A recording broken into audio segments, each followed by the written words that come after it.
Planet Bas. Whoop, whoop. One forward, one backwards. By now, you're going to have to know this. My fourth fight against Vernon Tiger White. What a great name that is. Vernon, great guy, by the way. Always a jokester. You know what he did, actually? Because I didn't know that, so I forgave him. You know, so this was not payback, this fight. I forgave him. In the morning, he was knocking on my door. They were going to get breakfast. What he didn't know is that I come from Holland. And our time difference is completely opposite as it is from when you come from America to Japan. When you go from America to Japan, it's a very easy jet lag. You fall asleep early and you wake up early. In Holland, it's completely different. You know, you fall asleep like 7 a.m. in the morning, because that is like, say, 11 o'clock at night for your body, and then you want to sleep. But in the morning, just before I went to sleep, he knocked on the window really hard, on the door.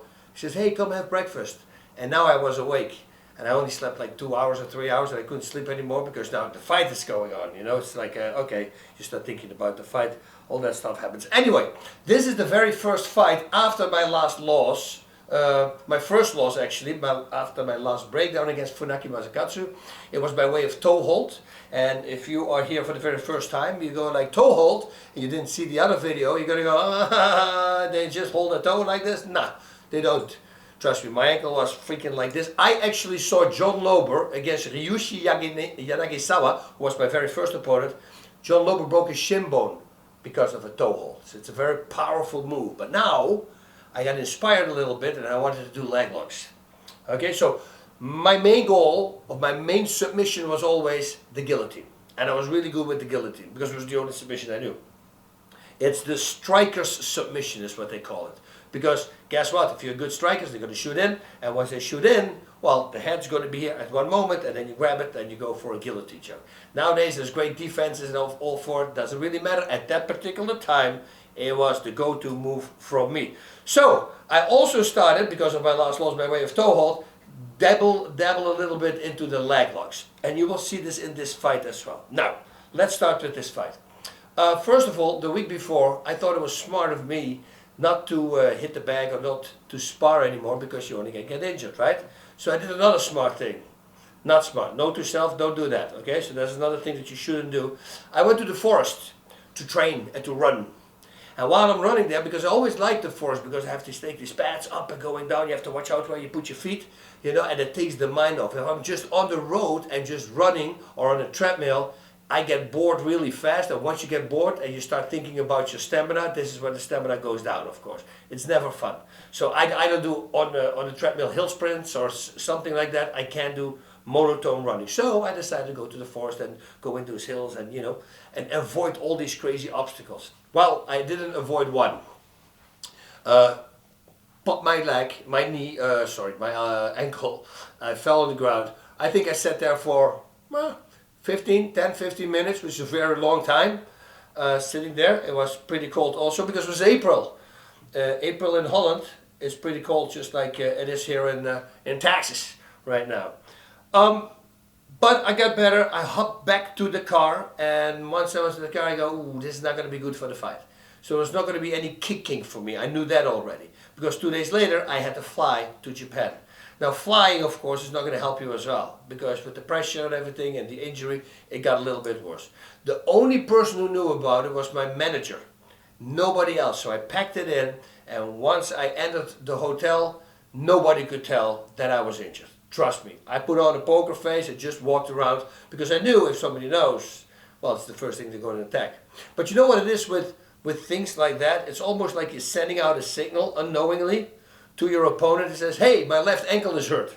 Go attack my left ankle. Because if you watch the fight, and you will see this fight, the first thing he does is actually he dives, takes me down, and he freaking attacks that leg. You will also see me at that moment to want to roll into a knee bar. I was going to try it out, but then the referee stands us up for some reason. I don't know till this day why he stood us up. I think we were both going for submission. I think I had the better one, you know, not finished yet. But I was working it because a toe hold is very effective when the leg is bent. Any submission is the best, and I'm talking about heel hooks, toe holds, and inverted heel hooks. When the leg is bent, of course, a knee bar, the leg is stretched. But if you have a toe hold and you can stretch your leg, and if you can't stretch your leg, you can also remove your body from the foot, because that will have the same effect, right? A lot of people don't know this. But imagine this. Imagine, you see, if I push here on my hand, I cannot push forward because you feel it. It's kind of a submission, right? But if I want to have my leg stretched, or my arm stretched, well, I can't. But what I can do also is I can move my upper body away from my hand. And when I do that, well, the end result is the same. I have a stretched arm. You see, a lot of people don't get that. They really try to force it. I say, don't force it. Just move your whole body out of the way, because then your leg stretches as well. So I did that also with the toe hold, because I knew that was the escape, and then I went into in a knee bar attempt, but the referee put us back on. Then he came and he shot in again, and Conor McGregor was talking about this. He did a really nice piece on me one time. He was visiting the gym, and he was talking about the fact that he already heard me on the radio, is what he called, because those were my workout tapes. It's audio. And I knew a lot of people, like a lot of pros actually, are using those audio tapes, because I came up with those audio tapes, because I thought, why would I waste 20 minutes of skipping rope when I can use those 20 minutes in actually throwing combinations, because combinations, it's actually something I'm going to do in a fight. See? And if you work out 10 times a day, 10 times a week like I do, it's 200 minutes. Let's say, give or take 3 hours and 20 minutes. It's a week. 3 hours and 20 minutes a week. Is that good? Am I saying this correctly, right? I think I am, right? That over a whole training camp is a lot of hours extra for you to be punching and kicking instead of using stupid rope skipping. That's why I came up with those ideas. But what Conor McGregor also talked about was the high-end guillotine that I had. I had this guillotine that I pulled my elbows really high up, the high elbow guillotine, because it was really freaking tight. And that's what you're going to see right now in this fight, because he shoots in and boom, there's the guillotine. A fun moment from that part is that at the moment, there were rope escapes in Pancrase. I explained this one time, and otherwise you're going to have to go back to the first episode to say, first fight from Bas. I will explain the rules of Pancrase. But if he was able to touch the rope, I have to let him go. It's the same as an 8 count, so that if the fight goes to a decision, well, he grabbed the rope one time, I'm going to win. It works kind of like that. And there were also 8 counts. It was either grabbing a rope or an 8 count. But you see his hand going very close to the rope, and I'm looking, I see him doing it, and I pull him away, just outside the range. So he wants to tap in, and I start pulling him back. He almost had it. I gave him that early feeling of, I'm going to make it a bit, I think I can, like Thomas the Train. But he couldn't, because I was pulling him back. That was it. That was the Vernon Tiger White fight. Now that evening though, I believe it was that evening, we went out with a bunch of fighters. We always went out. You know, the thing with us was this, you know, during your training camp you can't do anything. Right? You can't drink, you can't party, that's impossible, because you're going to have to work out, and otherwise you're going to get injured.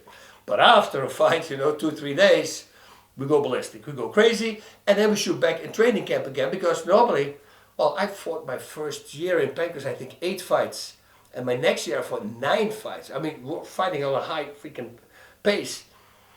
So we go out, and we have fun, and we go to this place, Gas Panic. You will hear this a bunch of times, the name Gas Panic, because a lot of bar fighting happened there. It was always with foreigners.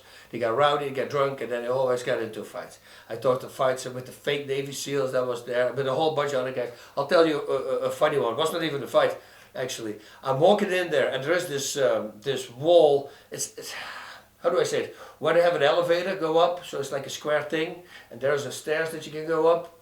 Anyway, there's a guy, and it's a mosaic wall. You know, these little tiny square glass, not just regular like ceramic or something, glass thing. So it was, apparently it was very sharp. The corners were very sharp. I didn't even know, didn't even pay notice. That came later because of this story. I hear this guy screaming, and he's a pretty big guy, bigger than I was. And he's holding this, and both foreigners, so I think it's his girlfriend. He's have her up with his hand against her chest, and he's finger in her face, and he's screaming very loud. The people are freaking out. So I just walk over and I grab him by the back of his neck here, by his shirt, and I literally just do this and throw him back. And I ask her if she's okay, and then people started screaming, and I'm looking, and the guy's on the ground, and I go, where's the guy on the ground? What happened was, with the little mosaic things, there was the corner, and apparently, I mean, he had a cut like on the side, like from here to here. He went with his face against that, and he was out. He was almost like hugging the corner. It was really weird to find him in that position. So I'm looking, I go, what happened? I thought somebody else hit him, as payback for what he was doing, but it was me. I just threw him back. He lost his balance, and because he's a big guy with his weight, I guess he turned and he fell with his face against that corner, and it was open. And it was bleeding. It was a nice flesh wound. That's what Monty Python would say. So I saw him wake up.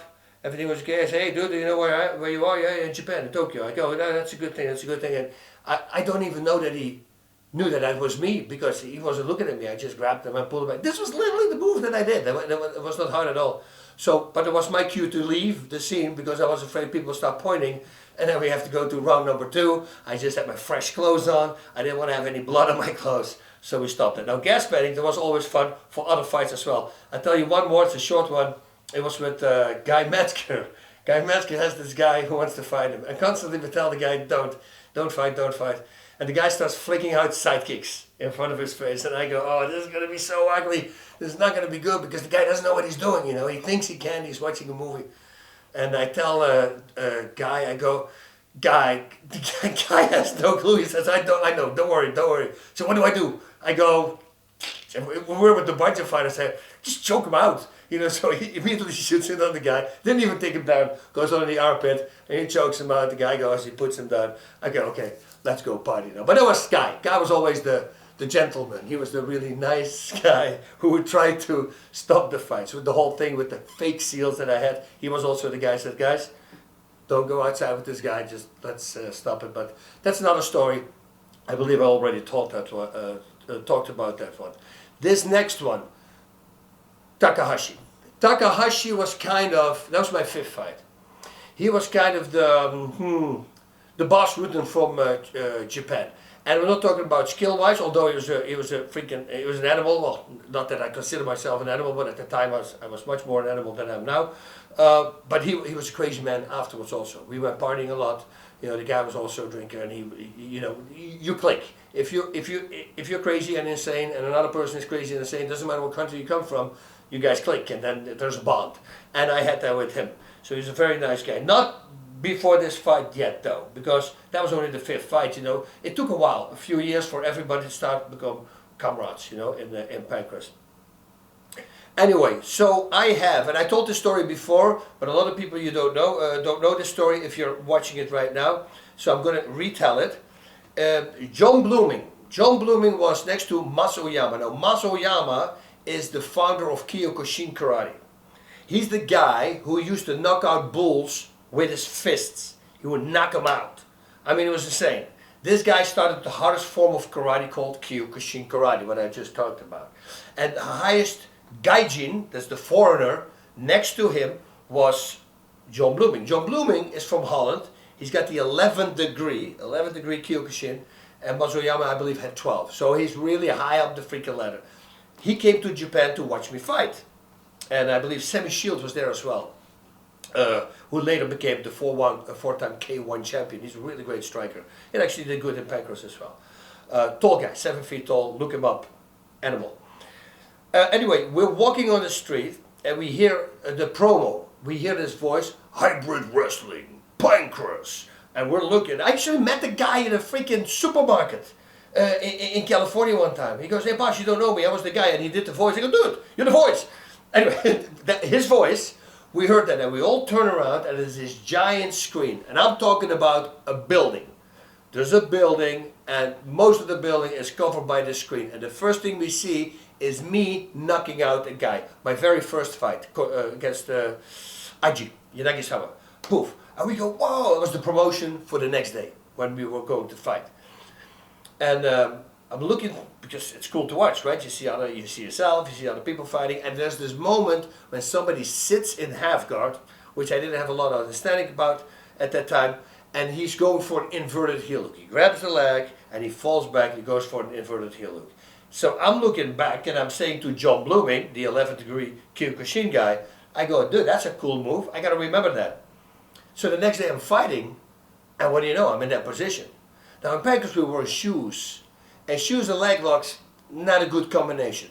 Good combination for the person who wants to apply a leg lock, but for the person who gets the leg lock applied, not so good. It's very hard to escape, because, you know, it's a shoe. you know. Otherwise, your foot easily slips out, especially when it starts getting moist, you know, from sweat. It's easier to slip out. Shoe isn't. I only saw the move. I had no clue how much pressure I was going to put on this guy's knee. So I grabbed the heel, whoop, grab it, and I just fall backwards. Now I know that you shouldn't do that, especially not in training, but even in a fight, because you will really damage somebody. So while I'm falling back, I hear a pop. And you see me, I go pop, pop, pop, and I let go, and I go, oh, oh. So his knee popped. That's what we thought. And he gets up, and the referee is freaking out. I'm freaking out, I think the fight's over, and he's standing, and he holds his knee, and he goes, no, he's okay. And I go like, I heard a pop, this is crazy. But I knew he was a crazy guy, and he was a very tough guy. So, okay, well, whatever. What we didn't know was that his shin bone that was what we heard pop. His shin bone was cracked. The crack, that's what we heard. So now, we're busy, I throw a kick, and then he throws a kick. And I just let him kick my thigh, and I'm flexing. And then you see the leg, it completely snaps off. It wraps a little bit around my waist. He puts his foot down, and then you see it whoop, bending outside. That was the shin bone. He broke his shin bone in half. Yeah, that was not so fun. I believe I told about this, talked about this in the past, because he ended up in the hospital, ended up in an infection. He was like 8 months in the hospital because of an infection that got in there. I went to visit him in the hospital. No, it's not a fun sight. It was all, yeah, it was a poor guy. I didn't really want to do that. But hey, now I know that once you do an inverted heel hook, to not just grab it and then let body weight do the rest. You want to do that on the street, but you don't want to do that in a fight, first of all, and you don't want to do that in training, of course. In a fight, pause, but in a fight, anything goes. Yeah, still, you don't really want to damage your opponents, right? Depends on who he is and what he has said before to you, of course, because sometimes they get in your face and they say really bad stuff. Yeah, then you're kind of allowed to do it a little bit because he's asking for it, right? While he was screaming at you, he was kind of saying, please, when you get me in a submission, hurt me, okay? That's what happens when people talk crap to you. And that's why I always said, don't talk crap. Because if you talk crap, first of all, you're going to have to back it up. And that's a lot of pressure. And it all sounds cool. I'm right here in the front of you right now, and I say, hey, listen, man, the next guy I'm going to get, this guy's nobody. I mean, I'm going to rip his head off, I'm going to take a dump in his neck, I'm going to just... The guy's a nobody. Well, that video, they're going to show on a big screen before you come out. And now you hear you sing, now you get the nerves, because now you're going to have to fight. And then you see yourself say, the guy is a nobody, I'm going to rip his head off, I'm going to take a dump in his neck. That's a lot of pressure, because now you better do what you just said you were going to do. And if that's too much pressure for some people, I had a few students like that who would do that, and I always told them, do not do it. It's way too much pressure, and that might make you lose the fight. For any... a tip for any fighter who wants to start, and after the very first fight, if you're super nervous, you know, but you still want to try it again, it doesn't matter if you win or lost, you know, because even if you win, if you're super nervous, you need to overcome that first. The biggest thing for me, what I always tell my students, or would do to my students, I would let them fight out of state. And I would tell them not to tell anybody that I had a fight coming up. This is important. Because if you tell the whole world what you're going to do, I'm going to fight, because it's cool, right? You want to say, hey, I got a fight coming up, cage fight, oh, sounds cool, mixed martial arts. Yeah, you put a lot of pressure on yourself. But if you don't say anything, and you're fighting out of state, nobody's going to know you fought. If you win, you come back and say, hey, just fought a fight, I won. If you lose, you don't even have to say it. You see what I mean? It's much easier. It takes a lot of the pressure off. And then until you start feeling comfortable and actually start thinking, because a lot of guys say, oh no, I was thinking. You weren't thinking. We were screaming at you, you didn't hear what I was saying. So as long as you can't hear what we are saying, you're not thinking, you're on automatic pilot. The only guy that I have in my head who would be like this, Hector Pena. Unfortunately, he was a good friend, he passed away. But that was just a natural fighter. It was almost, he had no clue how he was doing it, but everything he did was like, what the heck? You know, because he was just an animal. He was just a born fighter. He got in there and he just took care of business. 13 world titles, highest decorated Mexican fighter of all times in the kickboxing at the time. So yeah, he was a complete animal. So that's it. Always take the pressure off yourself, look at the fights, learn from your fights. If you lost a fight, you know, like I did the last time that I talked about the Funaki fight, and you saw me lose by toe hold, that's okay, guys. If you lose by toe hold, just make sure that you learn from that mistake. You will never lose by way of toe hold again. And if you do that, that means that that loss just made you a stronger fighter. because now you're not going to lose by toe hold anymore. You see? And this is how I approach fighting all the time. And again, I talked about this as well, but some people watch that episode, some people doesn't want to watch that episode, but this they do want to watch, and then that's why I'm repeating myself. Relaxation is everything. Stamina is the most important thing. Of course, technique, but I think once you decide to start fighting, right, your technique should be there. You shouldn't need to work on technique anymore. If you want to learn a new move in the last week, it's the dumbest thing there is. You already should know what you're going to do. Forget about the new moves. What you should focus on is stamina, stamina, stamina. You can have there's no such thing as having enough stamina. And for all the tough guys out there who like to bench press and like to work out with weights, at least 2 weeks before the fight, don't touch any freaking weights. And once you do that, and then you start stretching your intercostal muscles, the muscles in between your ribs, so you keep your chest flexible. The more flexible your chest is, the better stamina you will have. Please take it to the heart. I've seen a guy bench pressing the day before a fight at the Fight Fighting Championship. Guess what? How fast he gassed out. I could say that right away there, because you make everything tight around your chest. Your lungs open up by way of chest expansion. If you can't expand your chest, you can't fill up your lungs. Only a little bit. But if you freaking open up and they're flexible, and you stretch them, that's a whole different ballgame. So make sure that you don't forget to stretch those muscles as well, including, of course, all the other muscles. And what I always say, if you're cutting weight, go gentle on the stretching, because if once the fluids get out of the tendons and the soft tissue, that's it's not a good thing. You might start tearing stuff. And for all the people, I don't remember that I said this, but it's important too.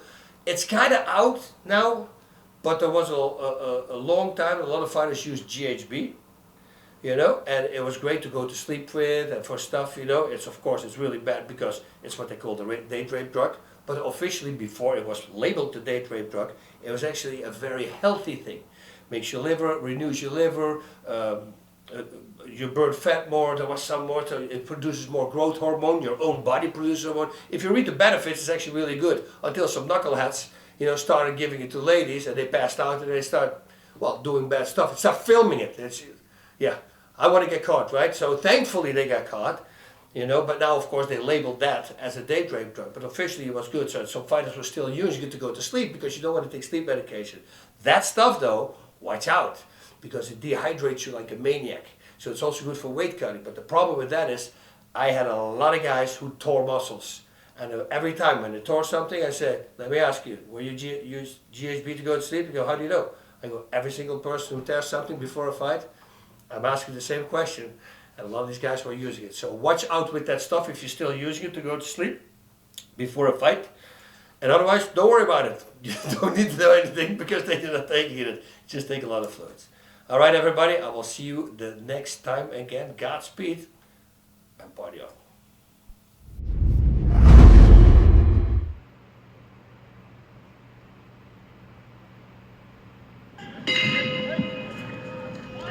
My fourth fight, Vernon, Tiger White. I was running, jogging in the woods, and I injured my ankle here really bad. And what do you know? Watch this. I'm sprawling out, actually, unbelievable, because I didn't know that either in the beginning. And he goes for my ankle that's hurt. And he doesn't know it right now, but that thing really hurt it, where he was busy with. I tried to go for a knee bar, as you saw there, but then the referee broke it up. Why? God only knows. You see me stamping my left foot because my ankle was hurt, and he attacked it right away. If he only would have known, huh?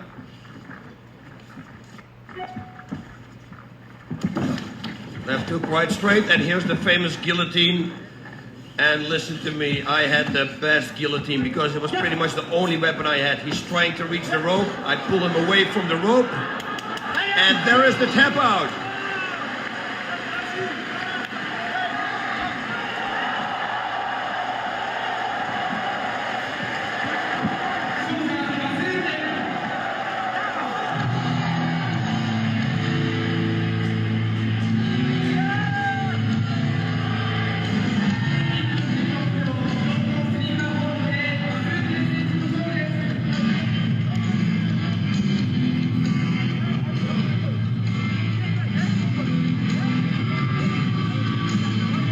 Okay, in this corner you see Andre van den Oetelaar. He went to the Olympics as a boxer.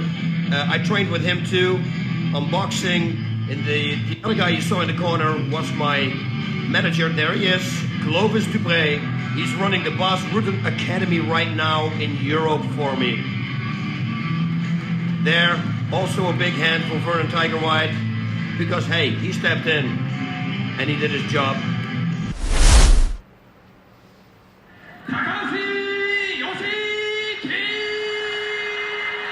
Now this is a funny story, because the finishing move of this fight I saw one day before on a big screen in Tokyo, in the center of Tokyo. Okay, here we go. This is Takahashi, the guy who beat Walid Ismail in the UFC. Ooh, the knee to the head. He took it like a man. And now he's in my guard. I tried to push to the side. I go for a side choke. This is a nice shot of the referee's ass. And watch, he's going now for a leg lock. He's trying to spin around. 1, 2, he's going for a knee bar. But here I was learning a little bit to stay out of leg locks. Now at this, I saw a day before on a big screen, like I said before, in Tokyo. Watch. I grab his knee, pull his knee, grab his arm, and here we heard something snap. I thought it was his knee that snapped, and you will see him holding his knee, and he thought the same thing. What actually happened was his shin bone broke half, so he continues to fight. And watch what's going to happen now.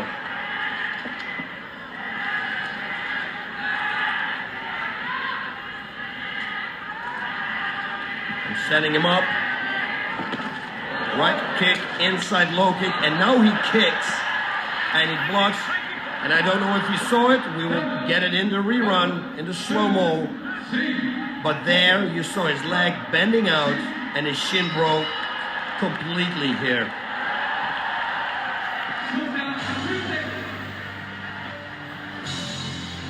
This was not such a nice experience for me, because yeah, this could ruin somebody's career here. You see it 1 minute 37 seconds. He spent so many months in the hospital. He spent like 6 months in the hospital. It took 13 months for him to recover. He got a very bad infection. Here we go. Look for the heel hook. I heel hook him, and it snaps. I see his pain, and it slips out. I kind of let go. And now watch his left leg when he plants it down. Whoop, you see it bending to the left. Now I wanted to kick him in the head, but I saw at his face that he was in pain, so I left that kick away, of course. Here they're taping his leg. Yeah, like this tape really is gonna help.